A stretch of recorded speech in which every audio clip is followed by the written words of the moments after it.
Round of applause for Mr. Loga. Thank you, sir. And thanks to the minister for working with us on this one and at least sending you to come and present this keynote address on her behalf. We appreciate her so much. So as you heard, this summit is special because we are, for the first time, launching the compliance guidebook, which we all need. And to lead us through this session of the launch, I will once again invite upstage Shirley, Abedi-Boafo, and Constance Agyeman to lead us with the launch of the compliance handbook. And this is a special moment for us and for all of us and for you as well.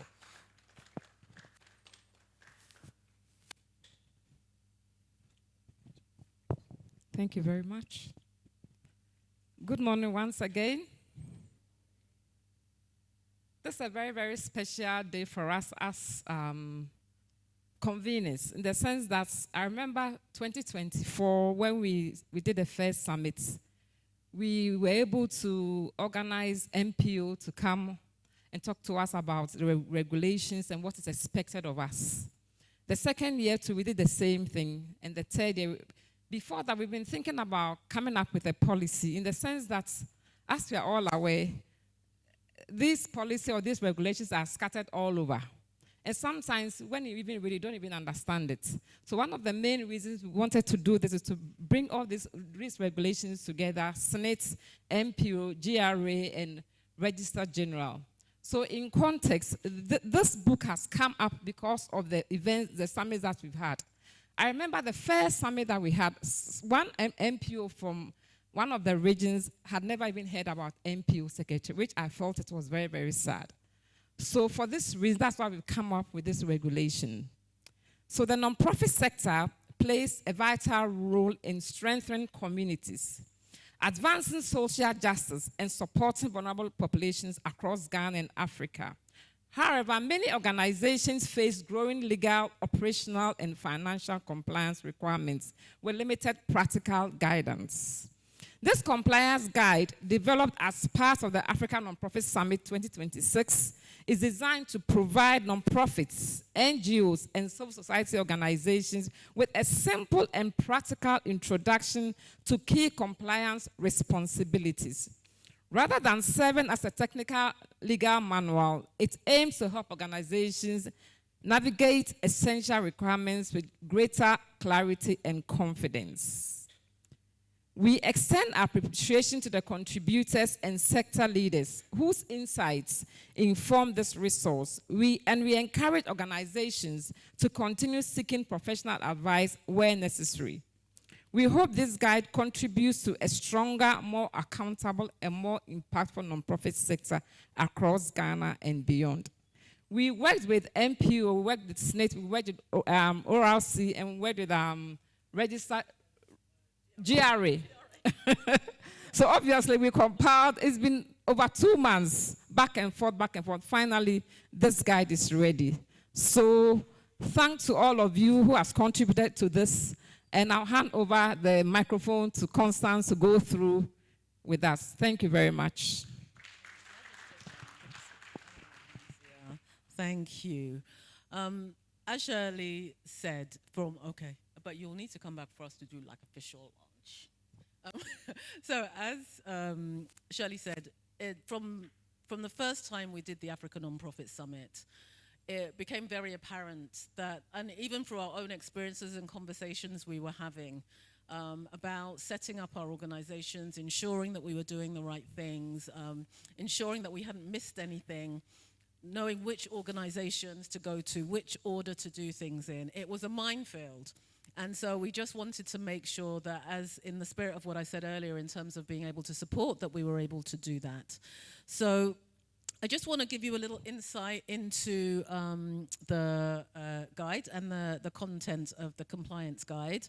It is a touch point. It's an initial touch point. It doesn't have every bit of information that you're going to need to do what you need to do, but we hope it at least triggers those thought processes about, I didn't think about that bit. I need to know a little bit more. I need to think about that a little bit more. So can I have the slides for the compliance guide, please?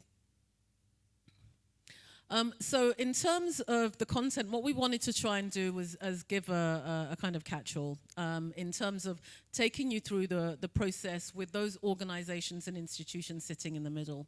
We didn't want it all to just be about the process for those organizations.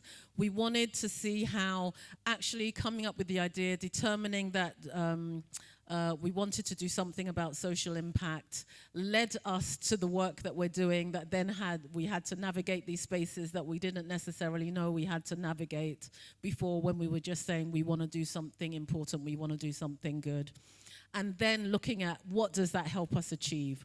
What does compliance actually help us achieve? And so I'm not sure whether the slides are coming, so I'll just talk through it. So at the start, we wanted to ground us in the points at which, why is it we're here? What are the ethics? What is the ethos within which we are in this sector? So what are the things like integrity and discipline and all of those things that kind of the values that we uphold as a collective of NPOs and NGOs? And so we covered that. Let's see if I can get to that. So yeah, some of those core principles of what it was that we had. So integrity and ethical practice, stewardship and transparency, commitment to social impact. We just wanted to ground us first of all, because sometimes when we are looking at registrations and things, we just go straight into a technical thing. But what we have to do is ground ourselves and remind ourselves as why we're doing that, because that's what gives us the strength to get through that paperwork, quite honestly. So in the booklet, you'll find a number of sections for each organization. So this is just the example from the Office of the Registrar of Companies. So what it does is give you a step-by-step. So what you need to do to register. Do your name search, identify the name that you want, come up with a couple of alternatives just in case when you register that name is already taken. Prepare the company details. There's going to be a range of information that they ask you about your aims and objectives, what you're doing, who your beneficiaries are, where are you going to be based, all of those kind of things. Looking at who are your directors, who are your board, how are you set up as an organization. And those things, as much as we sometimes feel like they're asking us a lot of questions, when myself, I just wanted to go and do this good thing, and now I'm being asked about where is the board, where is this, it actually just helps us start to think about how we put together our organizations. And we might not be ready for it in the immediate, but it's important that we start to think about that going forward, because if we want the impacts that we're having to grow, there will be other responsibilities that come along. So even if it feels like a bit of a headache at the start, think about it as a guide to help you plan effectively for the future. There's a whole range of documentation around those individuals that are needed. There'll be things that you need to do in terms of getting an auditor and submitting the right forms and receiving your registrations. So that's the first page for every organization. It's just taking you through that step by step. The next page, which the pages aren't coming up very well. On this blank side here, there should be a checklist. And so what it has is a checklist that you can actively tick. So it will tell you as you're going through, have you done this? Have you done this? Have you got this? Have you got the name and details of this? Have you got this paperwork in place? Have you done this action? And you can actually actively tick it, because we want it to be a useful resource. And so that's what you do first. And so those two things are really saying, have you done what you need to do to get the proper approvals, your registration, documents, and everything else? But alongside that, there's also a range of ongoing compliance requirements that you have. And so those ongoing compliance are things that you might need to do on a monthly or annual basis, or that you might have to do when a particular circumstance changes. So the ongoing compliance is just give you an indication. Maybe mark something in your diary. Just say, okay, we did this at this point. Let me just put in a year's time, or in 11 months' time, so that you don't leave it right till the last thing, that we need to do this next thing again, or we need to file this document again. So how does it help you manage yourself effectively to keep on going with the compliance? Because sometimes we do those registrations, we do those things, and we're like, we're done. It's okay. And then we forget that actually they're going to come back and ask us for this documentation. And for some of those organizations, that's connected to fines or other implications. And so if we can plan effectively enough and then have those things in our diaries and make sure we have them there, then we'll be in a better position for later on. In addition to that, for each organization, there's also things like financial compliance. There are a whole lot of financial responsibilities that we have as organizations in terms of, you know, the types of documents we use to do our bookkeeping and keep our ledgers and cash books and receipts and all the rest of it, to our annual audits and annual accounts and what we need to submit. And so this is just, again, helping with a checklist of the type of things that we need to think about. This first page on the financial compliance is the things that you must have, the things that you're required to have. And then the next page are things that are good practice. So it's good to start to build those things and have those things. I believe on the programs on your desk is the QR code for the guide. So we want to make sure it gets spread as widely as possible. So it's mainly soft copy. We haven't done many hard copies of them at all because we think it's better that you can refer to it more readily in that way. The other aspect that we've done is policy essentials. So as organizations, there are a range of policies that it's really useful for us to have and to keep. And sometimes that's done sporadically. Somebody will mention a policy and you'll be like, oh, I haven't got that one, let me do that one. Oh, okay, yes, I know I need to have this health and safety, or I need to have this volunteer policy or whatever else.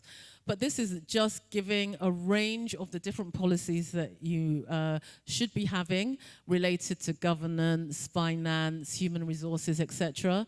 Ones that have a priority of essential and ones that have a priority of recommended, and some that are good practice. So really, it's just about trying to help guide you around the type of documentation that you should be having and that you're likely to get asked by one of these organizations, one of our regulatory organizations in the future. And it just helps you run your things more effectively. It often feels like a lot. It often feels like people are asking us for this document, that document, and the other. And sometimes it feels like a burden. But in reality, if we can gradually start to pull all of that documentation together, have it there, when something occurs, when something happens, when you're responding, you will have what you need at your fingertips to at least have a reference point to which you take action, to at least have a position for your organizations, particularly as they grow, to have a shared understanding about what those policies are, how you want people to respond to a particular situation, how you want people to act on your behalf as an organization. So these things are useful, but they can feel burdensome, but they really, at the end of the day, are useful. I get particularly tired of doing financial records, but of course, I understand how important that is to do, and so I have to keep reminding myself that practice of doing it will make things better in the long run. Because when I do a funding application and funders and the prospective funder is asking me, what is the, where is your annual accounts? Can you show me the policy that you have on this? I can now pull those things out and give them to them. I'm not now scrambling to say, oh, they've asked for this policy, I didn't do that policy. So it just helps to have that. It doesn't mean we're gonna have everything in place. Somebody's always gonna ask for something that we haven't got. But instead of looking at that as a nuisance to us, look at it as something else we can add to our toolbox and add to our arsenal to keep us as effective as possible as organizations. And then we have our final key takeaways. So please do take some time to have a look at the document. As we say, it is just a starting point of some tips and guidance. And we're going to do an exercise that helps just kind of embed that a little bit more. So, Shirley, can we actually do an official, we are launching the guide. Can we hold our guides up and do launching the guide. Sorry, just indulge us for a moment, please, before we get into the exercise. Okay. Oh, you've got the whole lot. Okay, you're going large. Okay, right. So I don't know. How do we do this? Okay. So, yep, go ahead. So, officially, Partnership Bureau and NCVO Ghana, for the first time in Ghana, have launched a non-profit sector compliance guide. So what I'm going to do is I'm going to put one on each table. No, before that, I want to give one to our sponsors. So KGL, can you come in front and take one from us? I wish Nee was here. Yes, please. Because without them, this summit wouldn't have been possible. So we have to make sure we give the one to them.